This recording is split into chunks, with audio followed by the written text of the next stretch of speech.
कभी नरकों में जाते हैं, कभी 84 के जेल खाने में जाते हैं। चारों जुग 84 पोगी, अति दुख पाया नरक रहा। जन्म जन्म दुख पावत बीते, एक छिन कहीं ना चैन लहा। आप फरमाते हैं कि उन कर्मों के कारण जिस जामे में भी जाकर जन्म लेते हैं, अच्छी तरह विचार करके देखें, हमें दुख ही दुख, मुसीबतें ही मुसीबतें मिलती हैं। किसी भी जामे में जाकर हम सुख प्राप्त नहीं कर सकते, शांति नहीं प्राप्त कर सकते। हर रोज़ हमारी खुराक के लिए सैकड़ों जानवरों की हत्या की जाती है। किस प्रकार हम उन चीखते, चलाते, रोते, तड़पते जानवरों के गलों पर छुरियां चला रहे हैं। कभी अपने मन में ये विचार नहीं किया कि अगर हमें भी अपने कर्मों के कारण उन जानवरों के जामे में जाकर जन्म लेना पड़ जाए और उनके हाथों में छुरियां और कुल्हाड़ियां हों, तो हमारी क्या दुर्दशा होगी, हमारी क्या हालत होगी।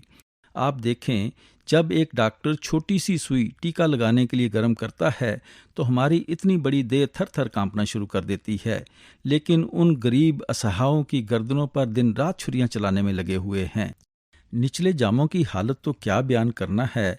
जरा इंसान के जामे के बारे में सोच कर देखें, जिसे महात्माओं ने सृष्टि का सिरताज और अशरफुल मखलूकात कहा है, जिसे ऋषियों मुनियों ने नारनारायणी देकर समझाने की कोशिश की है। इस जामे में आकर कौन सा सुख पा सकते हैं, कौन सी शांति प्राप्त कर सकते हैं। कोई बीमारी के हाथों तंग आया हुआ है, कोई बेरोजगारी के कारण से दुखी हो रहा है, किसी के बाल बच्चे नहीं होते, वह दिन रात तड़प रहा है, तो कोई बाल बच्चों के हाथों दुखी और तंग हो रहा है। किसी ने कर्जा लेना है, उसे नींद नहीं आती, किसी को कर्जा देना है, वह दुखी हुआ बैठा है। कभी अस्पतालों में जाकर बीमारों की चीखें सुनकर देखो, सड़क पर जाकर कंगालों की हालत देखो, जेल खानों में जाकर मुलजिमों की कहानियां सुनो। दुनिया में चारों ओर दुख ही दुख, मुसीबतें ही मुसीबतें दिखाई देती हैं। कभी रेडियो चलाकर, अखबार पढ़कर देखें, दुनिया में मज़हबों व मुल्कों के झगड़े छिड़े ही रहते हैं। कितने गरीबों का खून होता है, कितनी स्त्रियां विधवा होती हैं, कितने बच्चे यतीम होते हैं। जिस नगरी में ये दुर्दशा और हालत होती है कि हम रोटी कपड़े के लिए दिन रात भटकते और तड़पते फिरते हैं, उस नगरी में हम सुख और शांति किस तरह हासिल कर सकते हैं। अगर हम इंसान के जामे में आकर भी सुख और शांति प्राप्त नहीं कर सकते, तो और किस जामे में जाकर सुख और शांति प्राप्त कर सकेंगे। गुरु अमरदास जी फरमाते हैं, जिन्नी कर जाता अपना से सुखिए पाई। जो जीव वापस अपने घर पहुंच जाते हैं, वह हमेशा के लिए सुख और शांति हासिल कर लेते हैं। हमारा घर कौन सा है? वह सचखंड है, जहाँ परमात्मा रहता है, परमेश्वर रहता है। इसलिए जब तक हमारी आत्मा वापस जाकर परमात्मा से मिलाप नहीं करती, इसका देह के बंधनों से, मरण जन्म के दुखों से कभी किसी हालत छुटकारा नहीं हो सकता। इसलिए हम सबको उस परमात्मा की तलाश है। गुरु अमरदास जी फरमाते हैं, हर की पूजा दुलंभ है संतो, कहना कछु न जाई। भाई, परमात्मा की भक्ति की महिमा तो कभी बयान ही नहीं की जा सकती। भक्ति हम हमेशा किसी न किसी की जरूर करते हैं। विचार करके देख लें, कोई बाल बच्चों के प्यार में फंसा हुआ है, कोई कौमों, मजहबों, मुल्कों की भक्ति में लगा हुआ है, तो कोई धन दौलत की पूजा करता है। आप समझाते हैं, ये शक्लें, ये पदार्थ हमारी भक्ति और पूजा के काबिल नहीं, क्योंकि इनकी भक्ति और पूजा हमें बार बार देह के बंधनों की ओर खींच कर ले आती है। कौन सी चीज हमारी भक्ति और प्यार के काबिल है? वह केवल परमात्मा है, अकाल पुरुष वाहेगुरु परमेश्वर है, जिसके हजारों अनेकों नाम हमने अपने अपने प्यार में आकर रखे हुए हैं और जिससे मिलकर ही हम देह के बंधनों और मरण जन्म के दुखों से छुटकारा प्राप्त कर सकते हैं। इसलिए स्वामी जी महाराज फरमाते हैं कि जब से हम परमात्मा से बिछड़े हैं, तब से जहां भी जाकर जन्म लेना पड़ता है, दुख और मुसीबतें ही उठानी पड़ती हैं। जन्म जन्म दुख पावत बीते, एक छिन कहीं ना चैन लहा।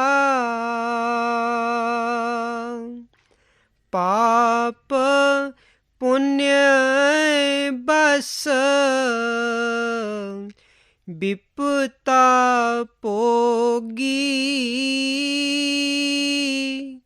नहीं सतगुर का चरण गहा। आप फरमाते हैं कि हम पुण्य और पाप कर्मों के कारण ही इस नगरी में आए हैं और इस देह में बैठकर पुण्य और पाप का ही हिसाब दे रहे हैं, उनका नतीजा भुगत रहे हैं। आगे फिर दिन रात उसी तरह पुण्य और पाप करते चले जा रहे हैं।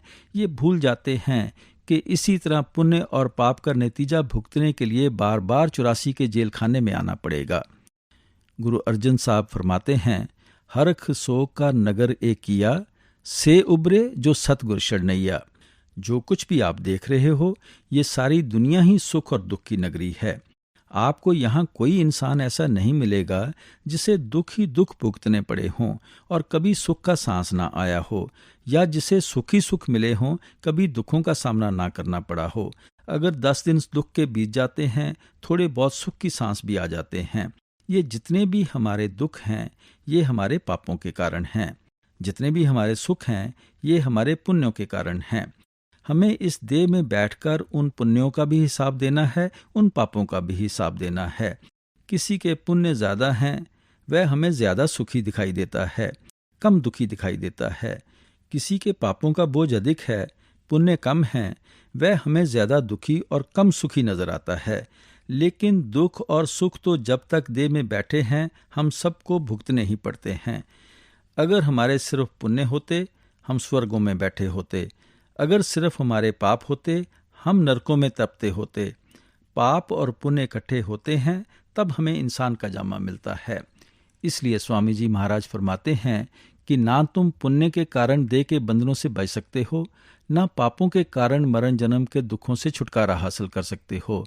हमें पुण्य और पाप दोनों से ही ऊपर उठना पड़ेगा, क्योंकि अच्छे और बुरे कर्मों के कारण ही हमें बार बार जन्म लेना पड़ता है।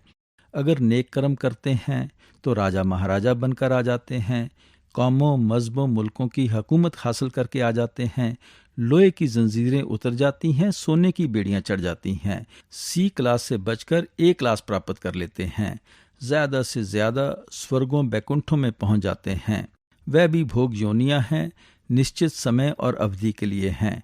उनके बाद फिर हमें 84 के जेल खाने में आना पड़ता है।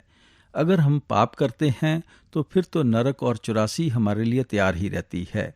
इसलिए महात्मा समझाते हैं कि क्या राजा, क्या प्रजा, क्या अमीर, क्या गरीब, क्या स्त्री, क्या पुरुष, दुनिया के सभी जीव यहाँ आकर अपने अपने कर्मों का हिसाब दे रहे हैं।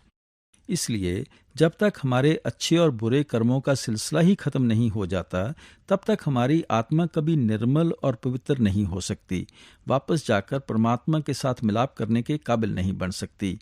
लेकिन गुरु साहब कहते हैं, से उबरे जो सतगुर शरणैया, कि भाइयों, दुनिया जरूर सुखों और दुखों की बनी हुई है, लेकिन वह इंसान जो सतगुरु की शरण प्राप्त करके उनके कहने के अनुसार मालिक की भक्ति करते हैं, नाम की कमाई करते हैं, वह हमेशा के लिए इस भवसागर से पार हो जाते हैं।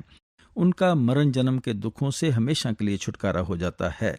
यही स्वामी जी महाराज फरमाते हैं कि हम दिन रात पापों की विपदा भोग रहे हैं, गुरुमुखों की संगत नहीं करते, उनके समझाने के अनुसार परमात्मा की भक्ति नहीं करते।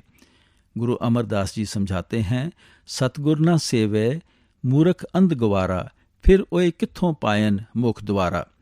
आप फरमाते हैं, जिन गुरमुखों मालिक के भक्तों और प्यारों की संगत करके हमें परमात्मा की भक्ति करनी है,